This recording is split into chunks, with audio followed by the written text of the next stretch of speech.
बोलू दे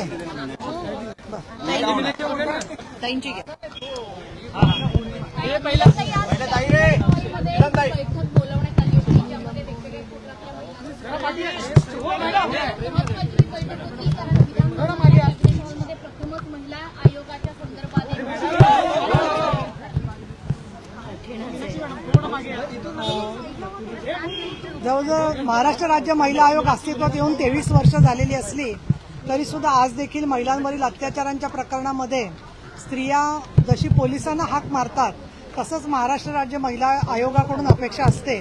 आज आमची सगळी सामाजिक संघटनांच्या सोबत बैठक झाली, त्याला आदितीताई तटकरे मंत्री महिला बाल विकास विभाग तसंच राज्य महिला आयोगाच्या अध्यक्षा रुपालीताई चाकणकर यांच्याबरोबर विविध क्षेत्रातल्या फार मान्यवर कार्यकर्ते उपस्थित होत आहेत। त्याच्यात अंजली दमानिया, निर्मला सामंत, प्रभावळकर, शीतल म्हात्रे, चित्रा वाघ अनेक जणी त्या बैठकीला उपस्थित होत्या आणि मुख्यतः जो सारांश निघाला त्याच्यामध्ये राज्य महिला आयोगाला जी पदं आहेत त्याच्यामध्ये काही त्रुटी आहेत त्या भरण्याच्या संदर्भामध्ये सरकारने भूमिका घेतलेली आहे। त्याचबरोबर आयोगाच्यासाठी इमारतीची व्यवस्था केलेली आहे आणि आयोग पोलिसांचा भरोसा असेल, पोलिसांच्या दक्षता कमिट्या आणि कौटुंबिक संरक्षण कायदा या सगळ्याचा समन्वय करून पोलिसांनी वेळेमध्ये चार्जशीट दाखल करावं, त्याचबरोबर केसेसचा निपटारा लवकर व्हावा, समझोता होत असताना समुपदेशन करण्याबरोबर महिलांच्या सुरक्षिततेला महत्त्व देण्यात यावं आणि पुरुष वर्गाचाही सहभाग याच्यामध्ये वाढावा याच्या संदर्भात चांगली चर्चा झाली। लवकरच या वेगवेगळ्या विषयावर आम्ही बैठका घेणार आहोत, काहींनी लेखी निवेदनं दिलेली आहेत, पण ही पहिली आणि शेवटची बैठक नाही आहे। पुढच्या काही काळामध्ये महिलांवरच्या अत्याचारामध्ये एकत्रितपणे काम व्हावं म्हणून आम्ही विभागीय बैठका सुद्धा घेणार आहे। त्याचबरोबर आदिवासींच्या बरोबर काम करणारे कार्यकर्ते, सामाजिक विविध घटक जे आहेत त्यांच्याबरोबरचे कार्यकर्ते यांच्यामधून या शासनाने जी आदिशक्ती मोहीम घेतलेली हाती ती मजबूत करण्यासाठी सुद्धा काम केलं जाणार आहे आणि मुख्यमंत्री देवेंद्र फडणवीस, उपमुख्यमंत्री एकनाथ शिंदे, उपमुख्यमंत्री अजितदादा पवार आणि आदिती तटकरे महिला बाल विकास मंत्री यांच्याकडे यातल्या सूचना देऊन त्या विभागाच्या संदर्भातल्या पाठपुराव्यासाठी आम्ही वेगवेगळ्या डिपार्टमेंटच्या बैठका आणि पाठपुरावा करणार आहोत आणि सामाजिक संघटनांशी आम्ही जोडून घेणार आहोत।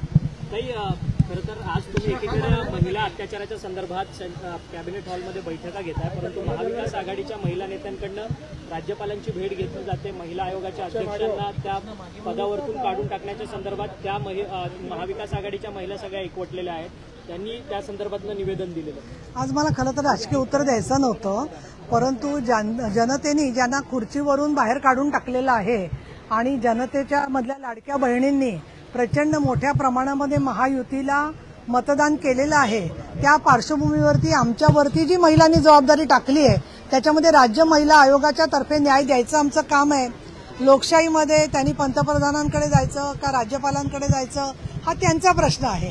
मला असं वाटतं की अशा गोष्टी करण्याबरोबर त्यांनी सुद्धा महिला अत्याचार विरोधी प्रत्यक्षात काम करण्याकडे जर का लक्ष दिलं तर जनतेचं भलं होऊन तेवढी 10 मतं तरी त्यांना मिळतील। ताई, टीका करताना त्यांनी असाही उल्लेख केलेला आहे की नीलमताई यांना अशा पद्धतीच्या बैठका घेण्याचा अधिकारासंदर्भात आरोप केलेला आहे। सुचलेलं हे त्यांनी सांगितलेलं की वैष्णवी हगवणे प्रकरण होऊन आता अनेक दिवस झालेले आहेत आणि त्यानंतर ही बैठक होते। खरं तर ही बैठक अगोदरच झाली पाहिजे होती। महिला अत्याचारांमध्ये सातत्याने राज्यात वाढ होते असं त्यांचं म्हणणं आहे। मुळामध्ये असं आहे की महिलांच्या संदर्भातल्या ऊसतोड कामगार असतील किंवा वेगवेगळ्या ठिकाणच्या फोरेन्सिक संदर्भामध्ये म्हणजे 6 फेब्रुवारीला सुद्धा आम्ही बैठक घेऊन पाठपुरावा केलेला होता, पण आम्ही फक्त बैठका घेऊन थांबत नाही तर त्या महिलांचा FIR लिहिला जावा, साक्षीदार त्यांच्याबरोबर टिकावे आणि कोर्टामध्ये शिक्षा व्हावी म्हणून आम्ही सातत्याने प्रयत्न करत असतो।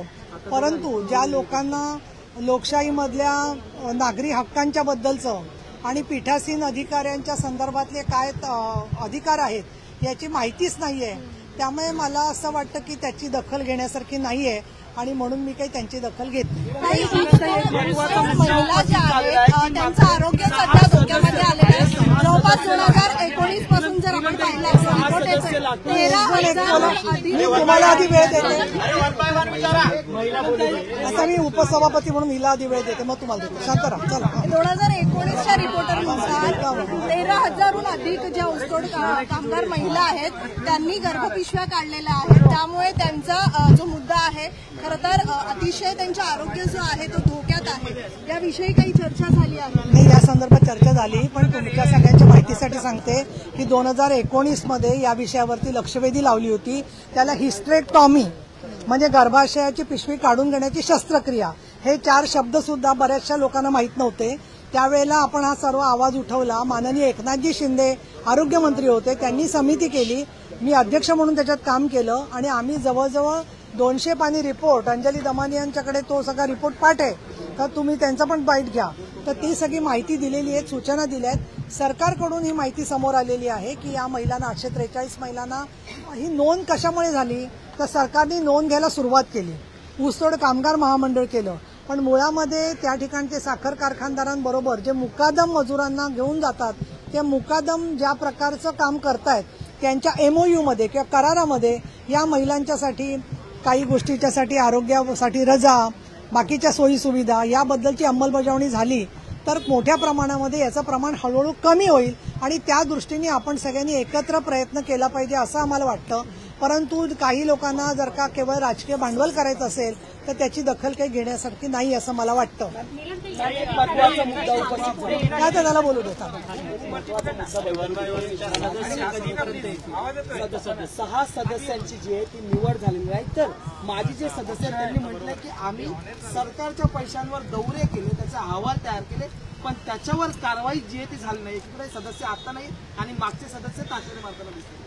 2 सदस्य, त्याच्यामध्ये एक सदस्य सचिव असतात, तर त्या आवाडे आहेत आणि रश्मीजी शुक्ला या पोलीस महासंचालक आहेत, त्या त्याच्यावरती आहेत. बाकीचे सदस्य जे आहेत त्यांचा तो जो अधिकार आहे तो उपसभापतींकडे नाही आहे किंवा स्वतःच अध्यक्षांकडे नाही आहे. त्या संदर्भामध्ये कॅबिनेटमध्ये योग्य त्यावेळेला निर्णय घेतला जाईल आणि तुम्हाला आमच्या आधी तो कळेल, परंतु लवकर या सदस्य नेमाव्यात अशी आमची पण अपेक्षा आहे. पण याच्यातला दुसरा मुद्दा आहे की आधीच्या ज्या सदस्यांनी दौरे केले किंवा स्वतः चाकणकर मॅडमांनी जे दौरे केले त्याचा अहवाल केला, तो पोलिसांना किंवा ज्या ज्या विभागांना सादर करायचा तो सादर केला, पण त्याची अंमलबजावणी जी आहे त्याच्यावर काहीही कारवाई झाली नाही अशी बाब जी आहे ती समोर आलेली आहे. ते मुळामध्ये आता असं आहे की तुम्हाला सगळ्यांना जाणीव आहे की या मधल्या काळामध्ये 2023ला 4थं महिला धोरण आलेलं आहे.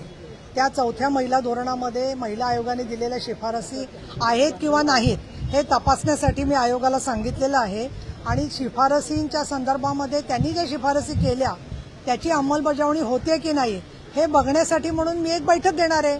पण ते काय म्हणतात, बोलेंगे तो बोलता है. परत मी बैठक घेतली की म्हणतात यांनी काल बैठक कशाला घेतली. त्यामुळे मला असं वाटतं की असे जे अज्ञानी लोक आहेत त्यांना रस्त्यावरती वगैरे सोडून द्यावं, कुठे पण त्यांना काय करायचं ते करू दे. आयोग असेल, आम्ही उपसभापती कार्यालय असेल, सगळ्याचा आम्ही पाठपुरावा करतोय आणि तुम्ही प्रचंड जोरदार दखल घेतलीत आमची, त्याबद्दल मी मनापासून आभारी आहे. पण महिला अत्याचाराच्या प्रकरणाबरोबर ज्यांना न्याय मिळतो ती सुद्धा माहिती जर का लोकांच्या समोर आली तर ती चांगली होईल. परंतु दुर्दैवाने काही वेळेला मी असं पाहिलेलं आहे की छोट्या मुलींचे पॉक्सोमधल्या फोटो किंवा घरं दाखवली जाणं, त्यांच्याबद्दल बोलत असताना काही शब्द वापरले जाणं किंवा ट्रोलिंगच्या संदर्भामध्ये अत्यंत संवेदनाहीन पद्धतीने ट्रोलिंग होताना दिसतंय. त्याच्याबद्दल सुद्धा बैठकीत मी त्यांना सांगितलं की जगभरामध्ये अशा समाजकंटकांची मोठी लाट आलेली आहे.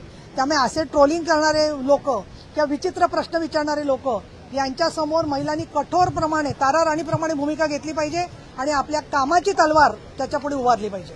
या निमित्ताने एक मागणी पुढे येते, कामाची तलवार. महिला आयोगाचं अध्यक्षपद हे राजकीय नसावं अशी एक मागणी आता पुढे येते. त्याविषयी तुम्ही काही चर्चा केली का किंवा काही त्यावर पुढे होईल असं वाटतं का? मी तुम्हाला असं सांगू इच्छिते की राज्य महिला आयोगाचा कायदा वेबसाईटवर उपलब्ध आहे आणि त्याच्यामध्ये तो सुद्धा 3रं कलम आहे की राज्य महिला आयोगाचा अध्यक्ष किंवा सदस्य काय प्रकारचे असावेत. त्याच्यात मी इथे सांगेन म्हणजे त्याच्यातल्या काही जणी ज्या आहेत त्या आजही सक्रिय आहेत महिला कार्यकर्त्या. तेव्हा याच्यावर चर्चा झाली होती आमची.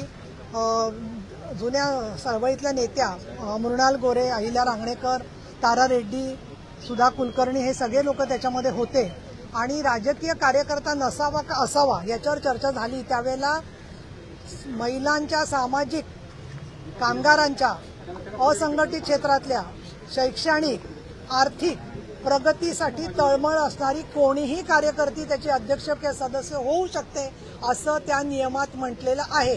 त्यामुळे जे लोक म्हणतायत की आता सामाजिक असावी, तर ते ज्यावेळेला नेमले गेले तेव्हा ते एका पक्षाचे सभासद होते म्हणून नेमले गेले. आज ते कुठल्या तरी पक्षाचे प्रवक्ते आहेत म्हणून बोलतायत आणि ते दुसऱ्यांना सांगतायत सामाजिक. म्हणजे आता काय झालंय की स्वतःचा चेहरा आरशात न बघता दुसऱ्यांवरती टीका चाललेली आहे सगळी. हा, एक मिनिट. अध्यक्षांना विचारण्याच्या आधी तुमच्याकडे जी सगळी चर्चा चालली होती की आयोगाचा अध्यक्ष बदलला जाणार, त्यांच्याबद्दल नीलम गोरे काहीतरी करणार, तसं काही कानउघाडणी वगैरे झालेली नाहीये. आणि आमच्या त्या लाडक्या महिला आयोगाच्या अध्यक्ष आहेत आणि त्यामुळे तुम्ही विचारा, कामाबद्दल जरूर विचारा त्यांना, परंतु माझ्याबद्दल गैरसमज पसरवू नका. आणि कोणी पसरवले तरी कोणी त्याच्यावर विश्वास ठेवणार. अभ्यास चांगला झालाय बैठकीत. या बैठकीमध्ये काही सूचना दिल्या, महत्वाच्या काही सूचना असतील तर त्या महत्वाच्या सूचना बघा, महिला किती व्यवस्थित प्रश्न विचारतायत. त्यांनी असं सूचना काही दिल्या तर मी सांगितलं की हिंसाचाराचा प्रश्न आपल्याला एकत्रित सोडवायचा आहे. त्याचबरोबर त्यांना नवीन इमारत मिळाली पाहिजे कामाच्यासाठी म्हणून, आणि राज्य महिला आयोगाने सामाजिक संस्थांबरोबर जोडून घ्यावं, पत्रकारांनाही सामील करावं. परंतु तुम्हाला त्याचं व्हिडिओ शूटिंग करता येणार नाही. पत्रकार व्यक्ती म्हणून जरूर जाऊ शकतात. आणि एका पत्रकार महिलेने माझ्याकडे विनंती केली आहे, ती जबाबदारीने मी सांगते की काही वेळेला माध्यमांमध्ये भाषा वापरली जाताना सुद्धा जेवढी पाहिजे तेवढी व्यवस्थित संविधानिक भाषा किंवा सभ्यतेला धरून भाषा वापरली जात नाही, कारण ते तसं दिसलंय म्हणून आम्ही तसं दाखवलं. तर त्यांची विनंती आहे की आपल्याबरोबर एक संवाद असा घ्यावा. तर त्याचं तुम्हाला जर का मान्य असेल तर जरूर मी तुम्हाला निमंत्रित करेन. चला या, हे रुपालीचं बोलतो. आम्ही निघते घरी आहे. सविस्तर बोल. तुमच्या कार्यक्रमाला काय घरी आहे.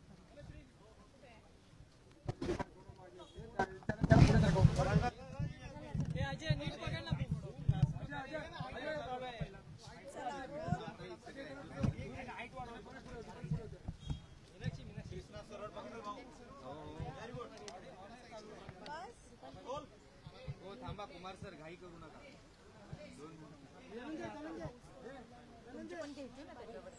प्रकरणासंदर्भात एक 2 मिनिटं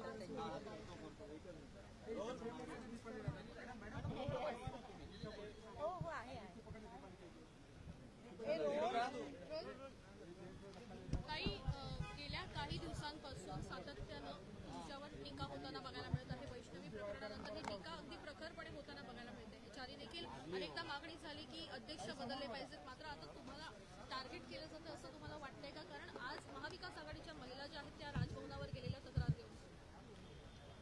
मला असं वाटतं 3.5 वर्षामध्ये राज्य महिला आयोगाचं काम करत असताना आयोगाच्या कार्यकक्षा ह्या ठरलेल्या आहेत आणि तरी महिलांना न्याय देत असताना आम्ही संबंधित जिल्ह्यामध्ये जाऊन जी जनसुनावणी असेल, जनता दरबार असेल, आलेल्या तक्रारी असतील, या सगळ्यांचा पाठपुरावा करून संबंधित महिलांना न्याय देण्याची भूमिका या ठिकाणी घेतली. या 3.5 वर्षाच्या कालावधीमध्ये आयोगाने सुरू केलेलं लीगल एड क्लिनिक असेल, पीडितांना जर मोफत वकील हवं असेल तर सरकारी वकील देऊन न्यायाच्या शेवटच्या भूमिकेपर्यंत घेऊन जात असताना त्याचा पाठपुरावा करणं असेल.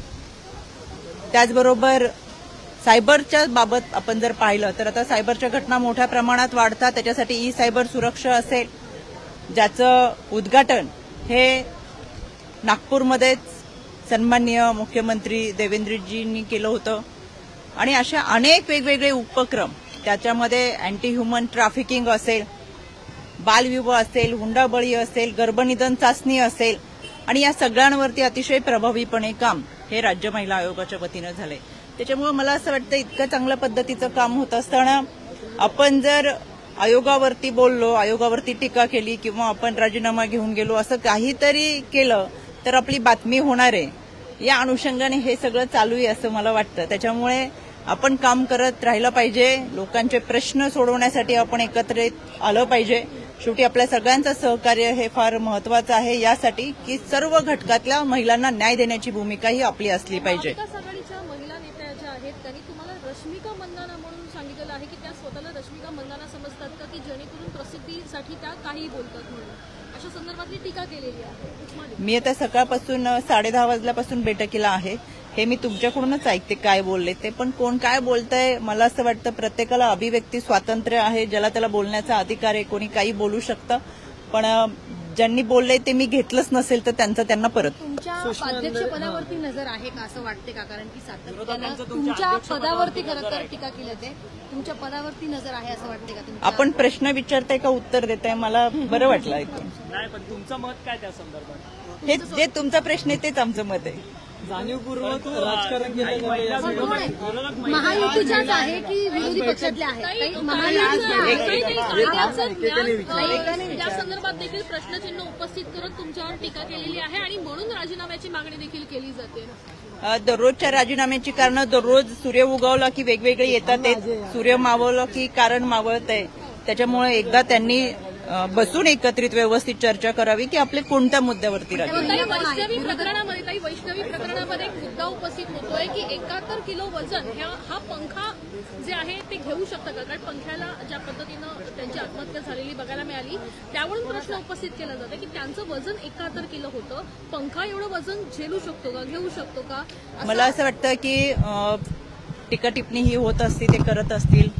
तो विषय बाजूला ठेवून आपण सगळेजण वैष्णवीला न्याय देण्यासाठी एकत्रित काम करूयात. शेवटी वैष्णवीच्या माहेरच्या लोकांच्या पाठीशी आपण उभं राहायला पाहिजे. पुन्हा वैष्णवी घडू नये यासाठी देखील आपण सगळ्यांनी एकत्रित येऊन प्रयत्न केला पाहिजे. या प्रकरणामध्ये पोलीस तपास करतात आहेत आणि दररोजचा तपास आपल्या समोर येतोय. म्हणून मला असं वाटतं की आपण पोलिसांना देखील सहकार्य करूयात. शेवटी तपास पूर्ण होत असताना चार्जशीटमध्ये जे काही समोर येईल ते आपल्याला समजेलच की याच्यामध्ये कशा घटना घडल्यात, काय घडलेत, कोणी कुणाला सहकार्य केलंय, कोण आरोपी आहेत आणि कशा पद्धतीने हे सगळं घडलेलं आहे हे आपल्या समोर येईपर्यंत खऱ्या अर्थानं आपल्याला पोलिसांना सहकार्य करणं फार महत्त्वाचं आहे. पंखा आणि साडी जी आहे ती फॉरेन्सिक लॅबमध्ये पाठवणं अपेक्षित आहे. ते पाठवण्यासंदर्भात काही पाठपुरावा आयोगाकडून केला जाईल का? याच्यामध्ये मी परत एकदा सांगते, सुरुवातीपासून आयोग हे वैष्णवीला न्याय देण्यासाठी कटिबद्ध आहे. याच्यामध्ये CWC असेल, त्याचबरोबर या सगळ्यांचा पाठपुरावा करत असताना लवकर चार्जशीट दाखल करावी याच्यासाठी आयोग पाठपुरावा करत आहे. पण ह्या सगळ्या घटनांमध्ये पोलिसांचा तपास होणं फार महत्वाचं आहे आणि म्हणून मला असं वाटतं आपण त्यांना सहकार्य करावं. जी काही मदत याच्यामध्ये लागेल, जी काही भूमिका निभवावी लागेल ती आयोग ठामपणे निभवेल. आज एक महत्वाची बैठक पार पडली, पण आता नाराजीचा सूर सुरू झालेला आहे. तुमच्या स्वतःच्या पक्षातले आबा पांडे ज्या माजी सदस्य राहिलेल्या पहिल्या आयोगाच्या, विदर्भ मराठवाड्यातल्या अनेक माजी सदस्यांना बोलवलं नाही असं नाराजीचा सूर समोर आला. कसं बघतात? आजची बैठक ही आदरणीय उपसभापती निलमताई यांनी आमंत्रित केली आणि केवळ एका भागापुरती नाही तर त्या भागात सुद्धा जाऊन बैठका घेता येतील. त्याच्यामुळे मला असं वाटतं निलमताईंनी सगळ्यांनाच आमंत्रित करण्याचा प्रयत्न केला होता.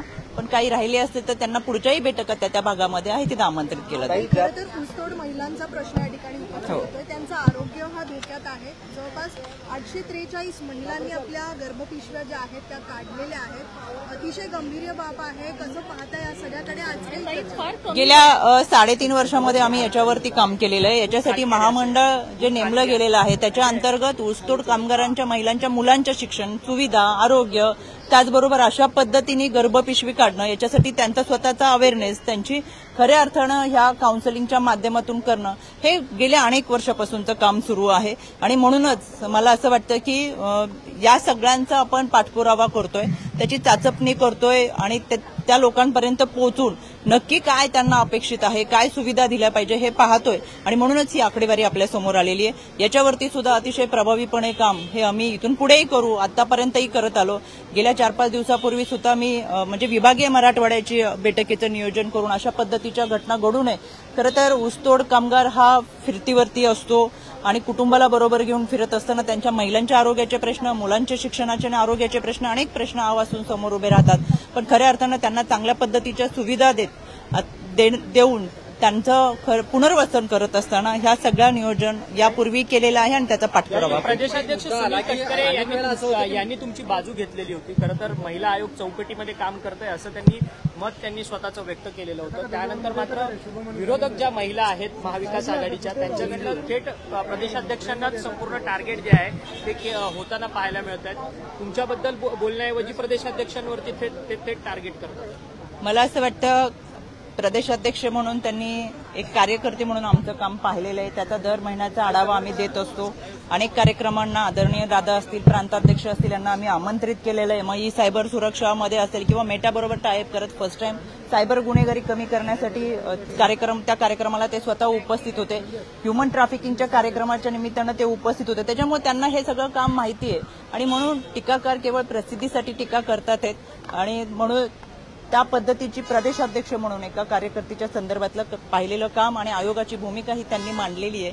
आता टीकाकार कोणत्या स्तराला गेलेत हे आपण स्वतः पाहताय. तुमच्या पक्षातील काही महिला स्टेशनला पत्रव्यवहार तात्काळ पत्रव्यवहार केला जातो, मात्र पोलिसांकडनं त्याच्यावरती कारवाई लवकर होत नाही. त्याच्यावरती एक टाइम बॉन्ड केला पाहिजे. त्या अनुषंगानं काय चर्चा झाली किंवा त्या पद्धतीनं काय पावलं उचलली? या संदर्भात राज्याचे मुख्यमंत्री आदरणीय देवेंद्रजी फडणवीस साहेब यांना देखील मी पत्र पाठवलेले आहे. पण इथून पुढच्या कालावधीमध्ये देखील जेव्हा आयोगाचं पत्र हे संबंधित पोलीस विभागाला जातं त्यावेळेस पोलीस विभाग असेल, भरोसा असेल आणि विधी सेवा प्राधिकरण ह्या सगळ्या प्रक्रियेमधून ती केस जात असते.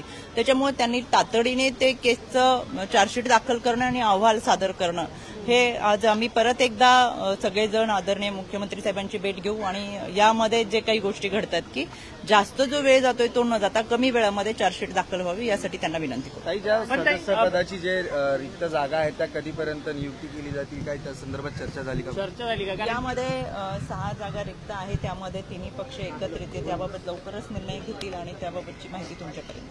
थँक्यू.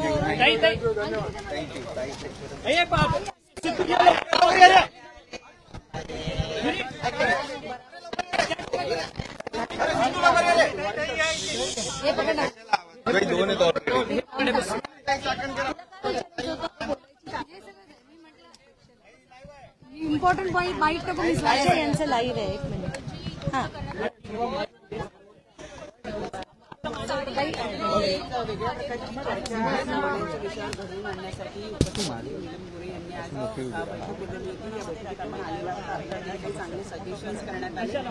काय या बैठकीमुळे वैष्णवी सारख्या ज्या केसेस आहेत त्यांना न्याय मिळू शकेल? नाही, आपण त्याचसाठी आज ही सभा ठेवली आणि मला उपसभापतींनी बोलवल्यानंतर मला असं वाटलं एक ऍक्टिव्हिस्ट म्हणून फक्त टीका करणंच माझं काम नाहीये, तर कन्स्ट्रक्टिव्ह सजेशन सुद्धा देणं किंवा सूचना देणं हे देखील माझं कर्तव्य आहे. म्हणून मी आज या मीटिंगसाठी उपस्थित होते, या सभेसाठी उपस्थित होते आणि मला फक्त एवढंच वाटतं की कुठल्याही प्रकारचं राजकारण न करता आयोगात अमुक गोष्टी ज्या चुकीच्या घडतायत त्या आत्ताच्या घटकेला आपल्याला सगळ्यांना मिळून ज्या ज्या चुकीच्या गोष्टी आहेत किंवा जे बदल करण्याची गरज आहे ते करण्यासाठी मी आज इथे उपस्थित होते. आणि मला खरंच नीलमताईंचे धन्यवाद मानायचे की त्यांनी एक सूचना लिहून घेतली आणि प्रत्येक सूचनेवर ते शेवटी बोलल्या सुद्धा. आता मला असं वाटतंय की आत्ताच्या घटकेला आयोगाकडे जेवढ्या पेंडिंग केसेस आहेत त्याचा सगळ्याचा आढावा घ्यावा. त्याच्या ज्या आयोगांनी काम केलं नाही, 6 महिन्याच्या वर जिथे अहवाल येणं पेंडिंग होतं त्या सगळ्या आयोगांची यादी बनवून होम मिनिस्ट्रीकडे देणं आणि तशा प्रत्येक आयोगावर कारवाई झाली पाहिजे. एवढंच नाही तर महिला आयोग काही फक्त एक छोटंसं एक यंत्रणा नाहीये. त्याच्यासाठी आत्ताच्या घटकेला ना धड बजेट आहे, ना धड सदस्य आहेत, ना धड कारवाई होतीये. असं असताना एक तर पहिला फंड उपलब्ध करून देण्यासाठी शासनाकडे आमदारांना वाटण्यासाठी विकास निधी अफाट 400-400, 500-500 कोटी वाटले जातात. पण आत्ताच्या घटकेला महिला आयोगाकडे फक्त जर 3 कोटीचं बजेट असेल पूर्ण महाराष्ट्रभरात तर ती महिला आयोग कसं काम करू शकणार आहे? कारण त्यांच्याकडे ठेवण्यासाठी, पगार देण्यासाठी सुद्धा जर पैसे नसतील तर त्यांच्याकडनं कुठली अपेक्षा आपण देऊ शकतो? तर पहिलं म्हणजे शासनाला महिला आयोगाबद्दल सिरियस होण्याची गरज आहे. शासनाला अनेक गोष्टी जे त्यांनी मांडलंय, अनेकदा मांडलंय, त्याची आतापर्यंत हिअरिंग सुद्धा झाली नाहीये. तर मला असं वाटतं की आयोगाबरोबर होम मिनिस्ट्रीनी म्हणजे गृह मंत्रालयाने 3 महिन्यात एक बैठक सुद्धा ठेवली पाहिजे. बोर्ड मीटिंग ह्या रेग्युलर झाल्या पाहिजेत. अशा अनेक मुद्दे आम्ही सगळ्यांनी मांडले आणि त्याची दखल आज त्यांनी घेतली आहे आणि बहुतेक ते शासनापर्यंत पोहोचवतील अशी आम्ही आशा करू शकतो.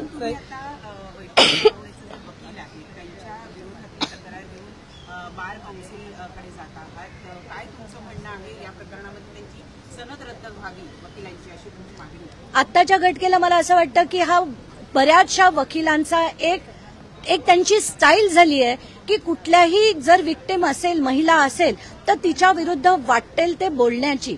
एवढंच नाही तर तिच्या समोर एखाद्या व्यक्तीला उभं करण्याची सुद्धा ताकद हे वकील ठेवतात. आणि तसंच एका प्रकरणात विपुल दुशिंग यांची माहिती माझ्याकडे आली, त्यानंतर मी ताबडतोब पुणे बार काउन्सिलचे जे अध्यक्ष होते, चेअरपर्सन होते, त्यांच्याशी मी बोलले सनद रद्द करण्यासाठी.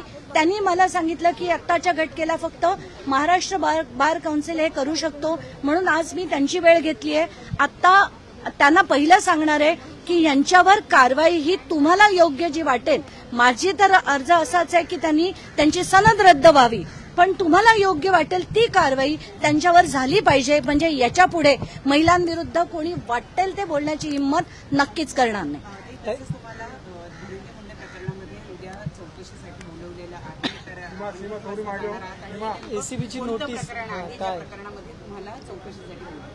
धनंजय मुंडे यांच्या विरुद्ध दोन प्रकरणात दोन इन्व्हेस्टिगेटिंग एजन्सीजकडनं मला बोलवण्यात आलंय. एक तर लोकायुक्तांची जी बैठक आहे ती 16 जूनला आहे आणि या बैठकीत त्यांनी सगळ्यांना बोलवलंय. म्हणजे त्याच्यात मुख्य सचिव महाराष्ट्र शासन, सचिव कृषी आणि डीजी महाराष्ट्र पोलीस यांना देखील त्या हिअरिंगसाठी लोकायुक्तांनी आमंत्रण दिलंय. या व्यतिरिक्त काल रात्री माझ्याकडे अँटी करप्शन ब्युरोकडनं अचानकपणे एक ईमेल आली. 2 महिन्यापूर्वी मी जी कंप्लेंट केली होती त्याच्यावर मला 2 दिवसात तुम्ही हजर राहा असं सांगण्यात आलं. आज आता इथे बैठक होती म्हणून मला जाता आलं नाही, पण उद्या मी त्यांच्या पुढे जाऊन माझ्याकडे आहे नाही त्या सगळ्या गोष्टी, सगळे स्कॅम्स मी त्यांच्या पुढे मांडणार आहे. अँटी करप्शन प्रकरण आहे का ज्यात तुम्ही अॅग्रो प्रोडक्ट खरेदी करण्याच्या संदर्भात जो भ्रष्टाचार तुम्ही उघडकीस आणला होता हेच हे प्रकरण आहे? आत्ताच्या घटकेला माझ्याकडे त्यांची 2 प्रकरणं आहेत आणि दोन्हीच्या दोन्ही ज्याच्यात अॅग्री स्कॅम हा मोठ्यात मोठा जो स्कॅम त्यांनी सरळ उघडपणे केलेला आहे त्याची माहिती देखील मी देणार आहे. ऑफिस ऑफ प्रॉफिटची देखील माहिती देणार आहे. पण अँटी करप्शन ब्युरोच्या ते अद्यारीत येत नाही म्हणून त्याबद्दल विशेष काही बोलणार नाही, पण कानावर नक्कीच घालणार आहे. पण आत्ताच्या घटकेला अँटी करप्शन ब्युरो काही विशेष काही करेल असं मला वाटत नाही, कारण महाराष्ट्र सदन घोटाळा असो, सिंचन घोटाळा असो, सगळ्याची चौकशी झाली, सगळ्यात चार्जशीट झाले होते.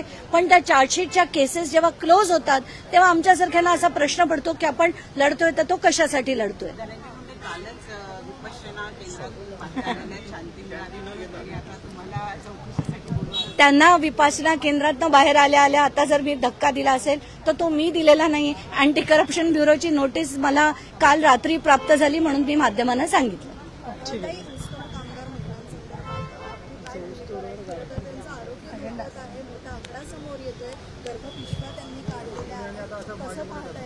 कसं आहे की 80,000 ज्या महिला ऊसतोडीसाठी जातात त्याच्यापैकी 13,861 का काहीतरी महिलांनी त्यांची हिस्टेरेक्टॉमी म्हणजे पिशवी काढून घेण्याची सर्जरी केली आहे आणि त्या 35 ते 40 वयोगटात आहेत. असा अहवाल 140 पानाचा अहवाल हा 2019 मध्ये सादर झाला.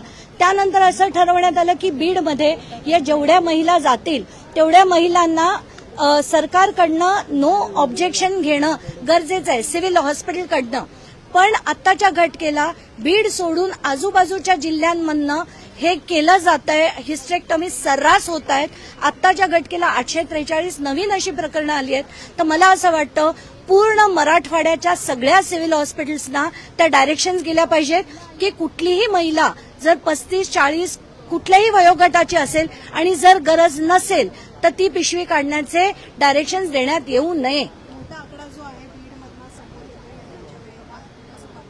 दुःख होतं की एखाद्या महिलेला तिचा इतका महत्वाचा असा अवयव काढून टाकेपर्यंत तिला ते लढावं लागतं, म्हणजे तिला ते करावं लागतं आणि तिला ते भाग पाडलं जातंय.